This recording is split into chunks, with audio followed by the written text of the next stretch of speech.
Halo, salam sehat untuk kita semua. Saya Dr. Windy, dokter spesialis anak. Kembali lagi ingin menjumpai para orang tua.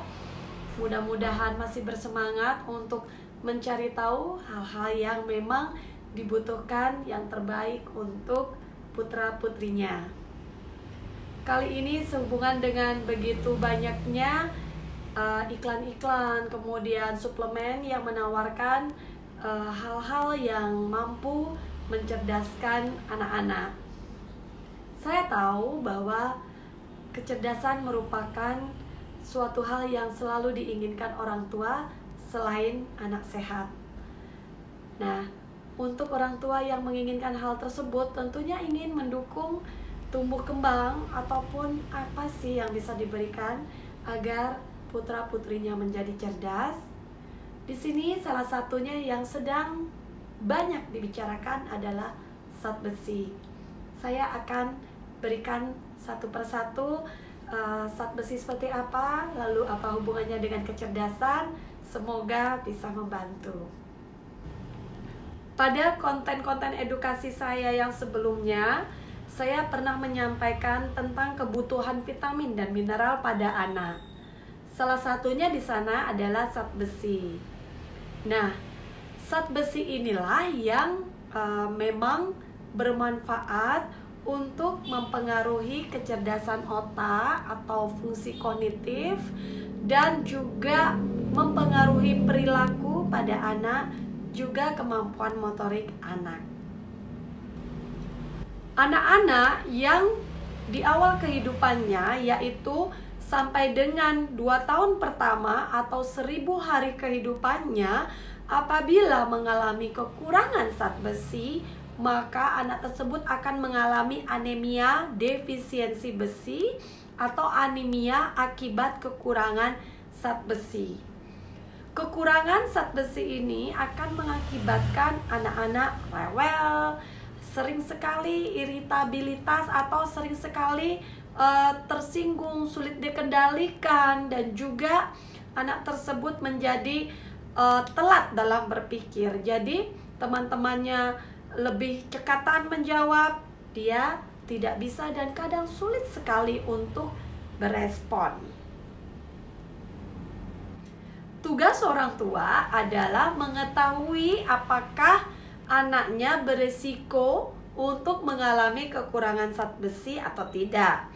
Dan orang tua juga harus mengetahui apakah anak ini mengalami kondisi kekurangan zat besi atau tidak.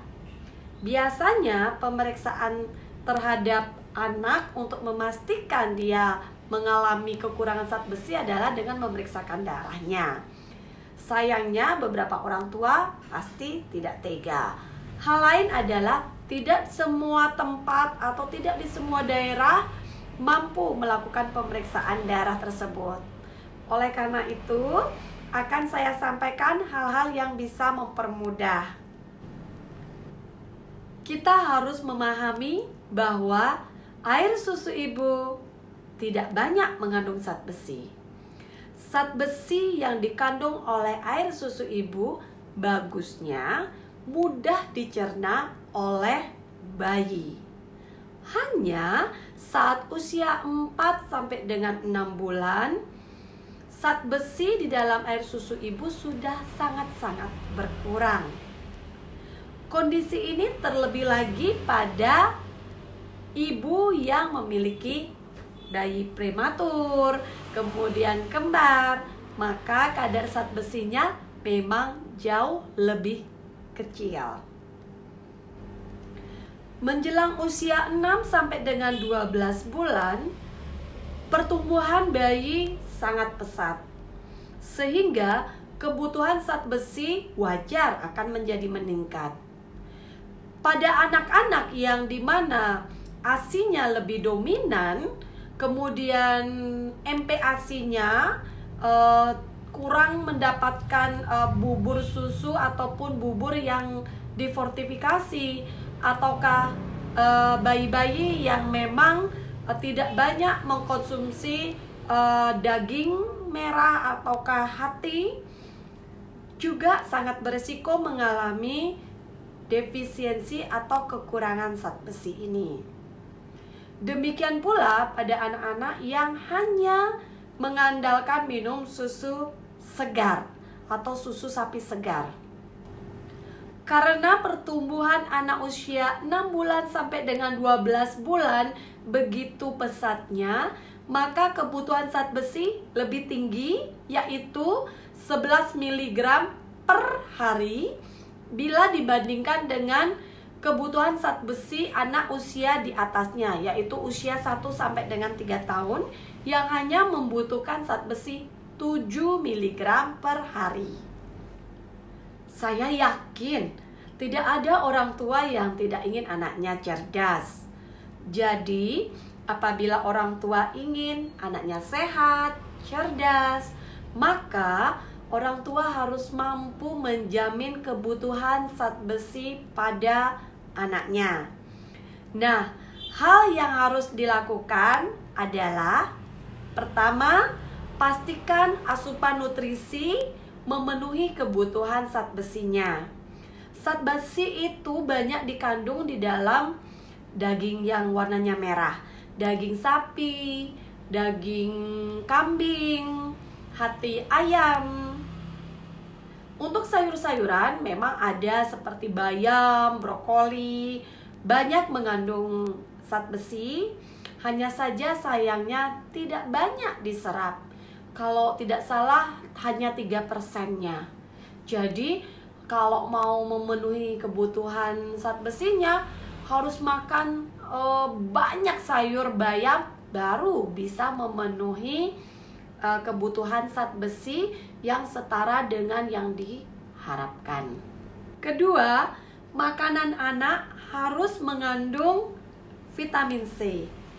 Vitamin C terbukti membantu penyerapan zat besi yang ada di dalam sayur-sayuran menjadi lebih mudah diserap 2 kali lipat bila dibantu dengan vitamin C. Makanya bisa diupayakan memasak sayur itu dengan mengkombinasinya dengan stroberi, lemon, jeruk, kemudian juga paprika atau brokoli. Ketiga, jangan memberikan teh pada anak, karena teh mampu menekan atau menghambat penyerapan zat besi yang sudah dimakan. Demikian juga dengan susu. Kandungan kalsium di dalam susu ternyata menghambat penyerapan zat besi. Makanya sebaiknya susu diberikan di luar jam makan.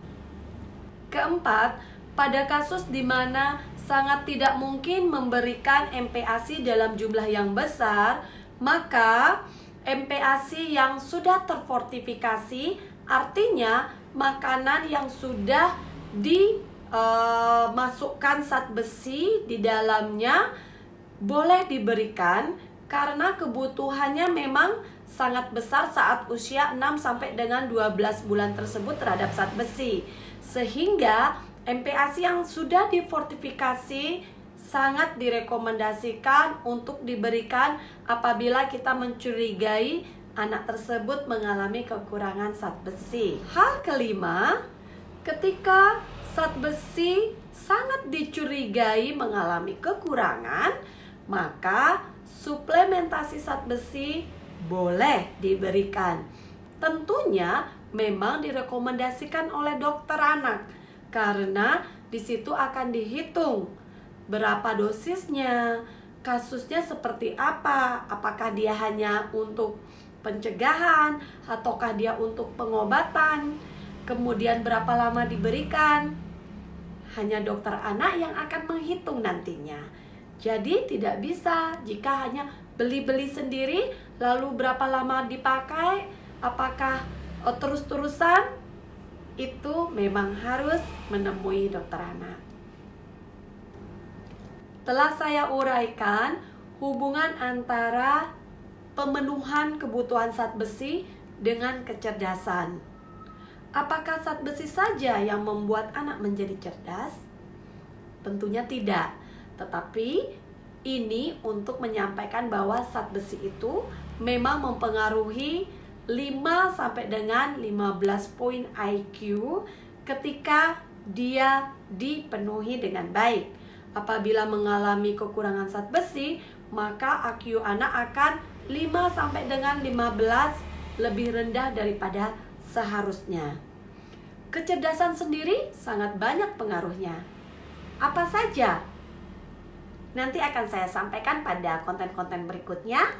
Saya Dr. Windy dengan senang hati menitipkan pesan kembali, jaga anak-anak kita, harapan bangsa dan negara.